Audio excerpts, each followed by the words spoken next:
Hello and welcome back to RageGamingVideos and a new Elden Ring build video.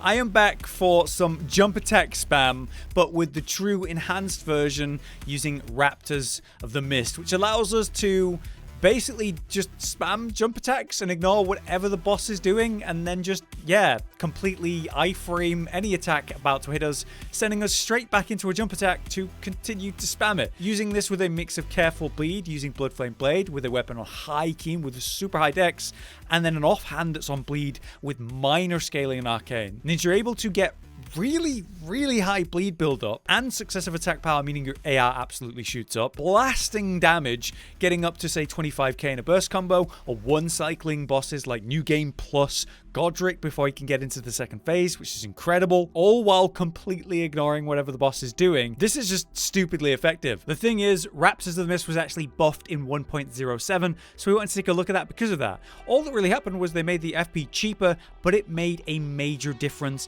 in the ability to really spam this ability, both in PvE and PvP. And it makes jump attacks actually somewhat viable in PvP, where you can actually land them, where you're not having to play all these stupid mind games and then jump and trade. You can just Raptors immediately when you think you're about to trade or about to be punished, and then absolutely devastate someone in trade with a sudden jump attack that's doing ridiculous damage. It's very fun. There's a lot of mind game potential, so let's talk about it first in PvP. So when it comes to PvP then, we have two scavenger curved swords as weapons. I've talked about this recently. I don't need to say too much, but just in case, these are curved swords. They're running attacks in power sense.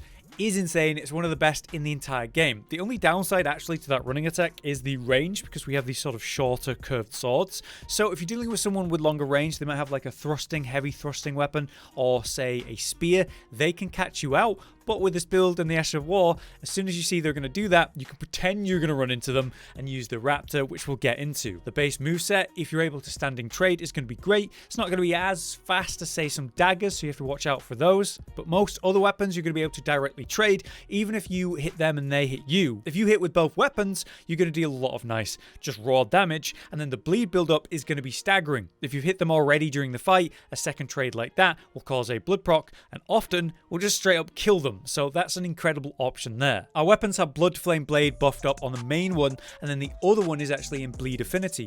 That gives us some reasonable bleed danger, despite not really committing any points to arcane beyond the necessary to get Bloodflame the buff itself. So it's very effective for that. Most of this build comes down to using the basics of the scavengers of the curved swords and baiting attacks to use Raptors of the Mist. The issue here is this is a jump attack build, and jump attacks are very hard to land in PvP, even against someone who was trying to parry, and so I was naturally going to do an unparryable attack, a jump attack, to punish them.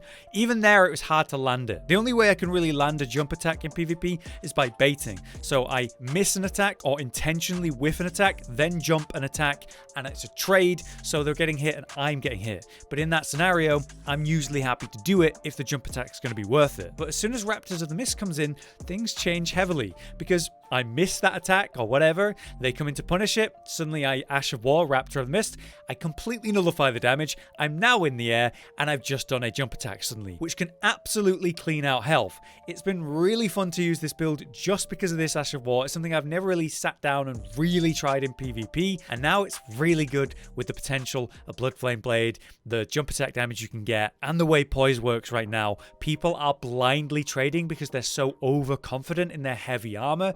You can catch them with Raptors so well because of that, avoiding the trade scenario and poise entirely to do your jump attack that just ignores all of that. The mind games of Raptors of Mist, though, when you're using it in front of them and so they're really expecting you to try to counter and then you just go all in and just start swinging, that can be great. This has made jump attacks actually viable in PvP with a bit of intelligence, a bit of mind games, all centered around, of course, the really cheap on FP now, Raptors of the Mist. On the other hand, we have PvE, where this is just insane. Not too long ago, I did a jump attack build to take a look at it, how it performs in PvE, maximizing the damage and burst through bleed. We're back again doing something similar, but really enhancing and finalizing the build by, making use of Raptors of the Mist, because at a certain point we're doing jump attack spam, the enemy, the boss, is eventually going to slap you out of it, or you run out of stamina.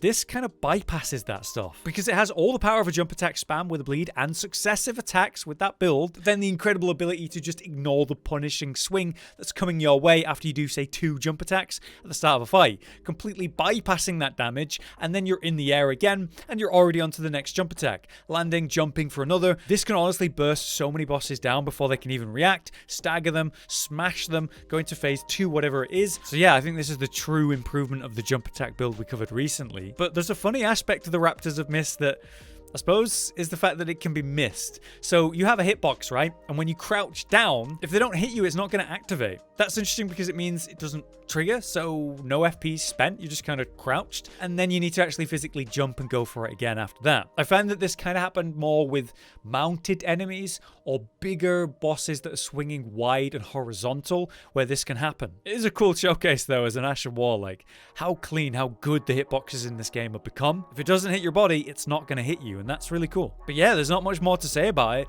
The burst here is absolutely ridiculous. We knew that with the Bloodflame and all the AR buffs and successive hits and jump attack boosts as well. It's just Raptors of the Mist means you can kind of ignore whatever the boss is doing, go really ham, and then ignore the punish window with the Raptor really quickly. Now then, it's time for that part of the video where we explain the build.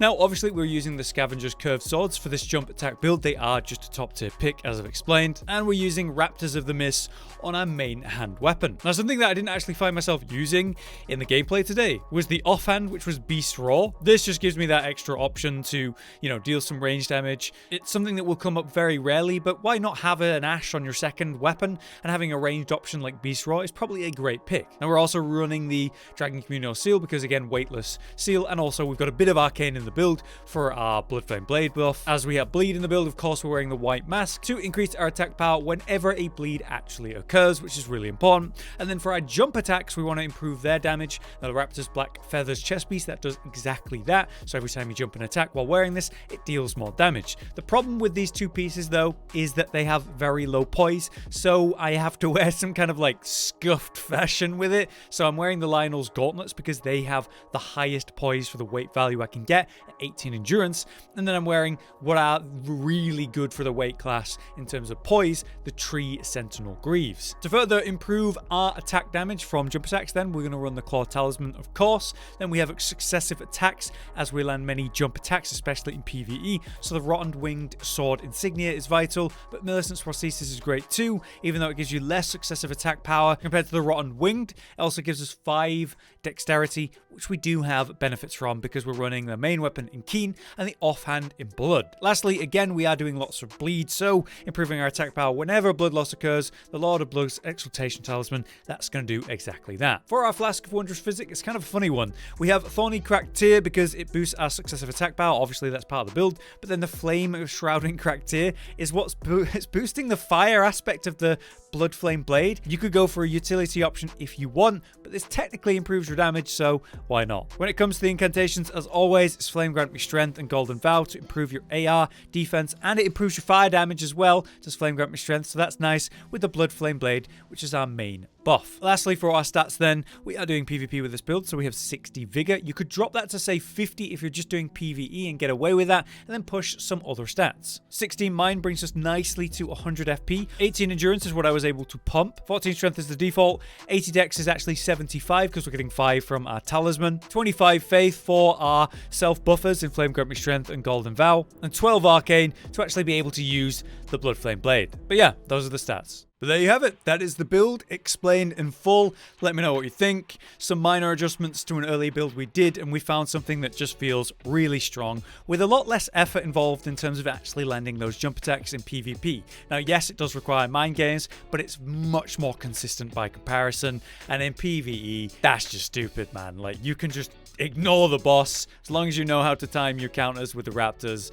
It's very funny. Raptors of the Mist has always been a really cool ability, and it makes me feel like I'm playing Sekiro, which I should do again, to be honest. It's been ages. For now, though, I hope you've enjoyed the video. If you have, do drop a like on it. If you have other build suggestions, you can drop those in the comments. But until next time, I've been Hollow, you've been you. Thanks for watching. We'll see you next time. Josh, Cotton, and Hollow with the videos, dropping the humor like a hammer on your tippy toes, bringing entertainment on a daily arrangement to take our insanity and turn it into entertainment. Yes, I said entertainment twice, to reiterate that it is nice to look into your faces on a mostly daily basis when you let us in your homes to make the whole world a stage. Goodbye.